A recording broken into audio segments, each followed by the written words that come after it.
Hello. What would it mean to you if you knew how to cope under pressure? Now, in this short video, I'm going to talk to you about how to cope under pressure, but I'm going to tell you something that is very, very simple. And therefore, it runs the risk of you dismissing it because you'll say, well, that's too easy. It can't be that easy. So I'm going to give you that caveat to start with, all right? Because actually, what it boils down to is really very simple indeed. Oh, freezing up here. Okay, so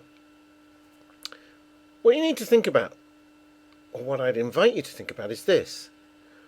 When you feel under pressure about anything, could be in the workplace, could be at school, could be from your parents, could be about a situation in your relationship, in your finances, whatever it is, ask yourself if everybody in the same situation feels exactly the same as you do. Now, sometimes I've said that to people and they go, yes, I'm sure everybody would. So just pause for a moment and take a breath.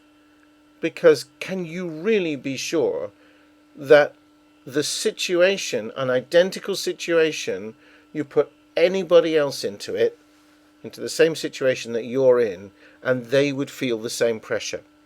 Can you really be sure of that? Because I believe that the answer is no, you can't be sure of that. Other people do manage stuff that we all do it. There are things that I say, oh, it's really difficult, I struggle with them, and other people just go, oh, it's easy, I'll just do this. We all do, right? There are things that I struggle with, and my wife goes, well, I don't understand why you have a problem with it. You just blah, blah, blah, you do this, right? And there are things, likewise, the other way around, that I find really easy to do, and she goes, oh, I don't like that, I don't feel good about doing that, or I find it difficult, or it scares me, or whatever. So we all feel pressure in different ways. Now, what that means is, and the reason this is simple, is it means it's our thoughts that are causing the feeling of pressure. What we're thinking about the situation is causing the feeling of pressure. Now, you may say to me, well, it doesn't make any difference because I still can't help it.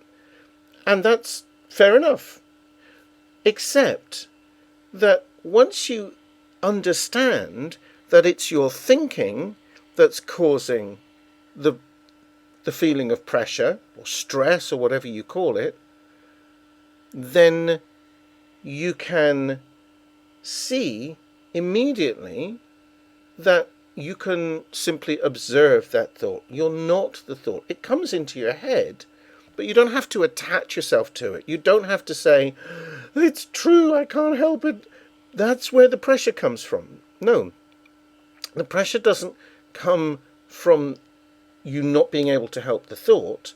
The pressure comes from you listening to the thought and attaching yourself to it as though it were true.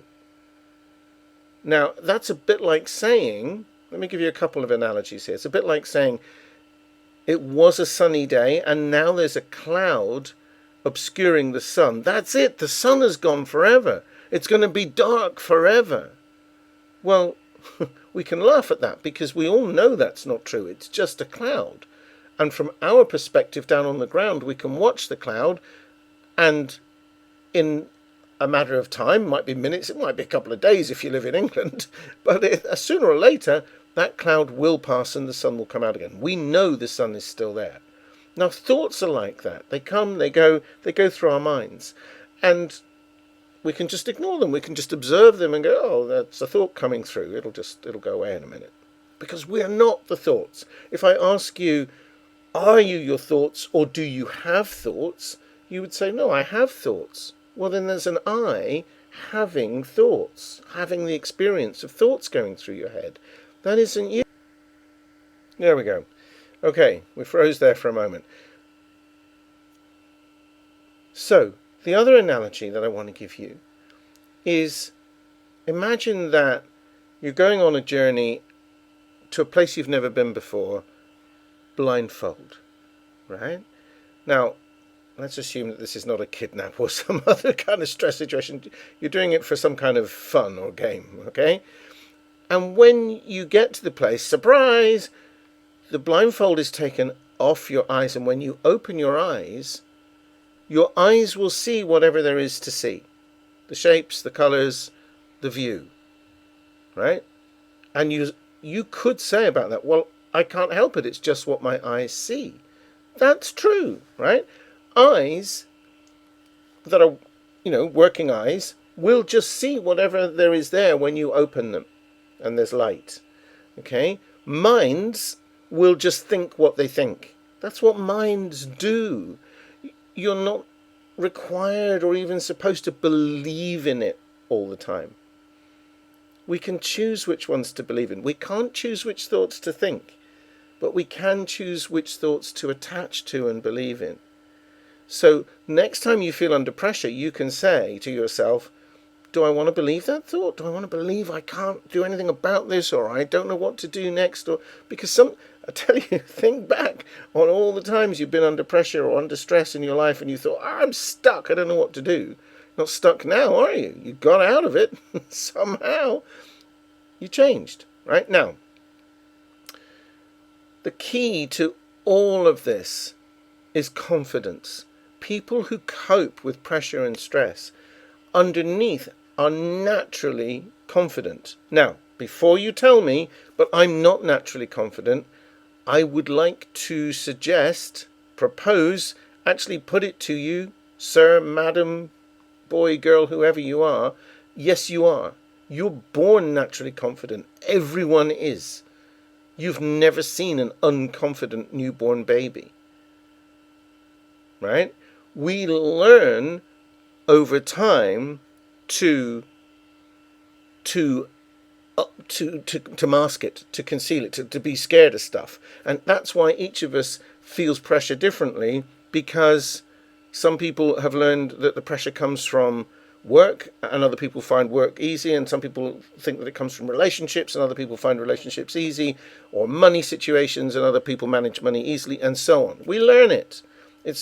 No one's born naturally stressed or naturally under pressure, and no one's born naturally lacking confidence either. We're all born with all of those abilities. So in a way, all you've got to do is clear away the debris that's accumulated over a lifetime.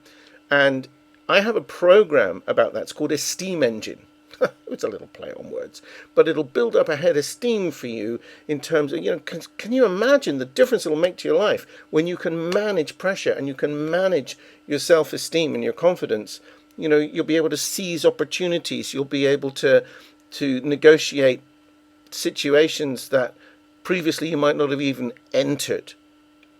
So if you'd like to know more about that program, Esteem Engine, there's a link below this video that will take you there and tell you more about it. So I hope that's been helpful. Please click the link below if you'd like to know how to get your natural confidence back and keep it so you're not struggling all the time.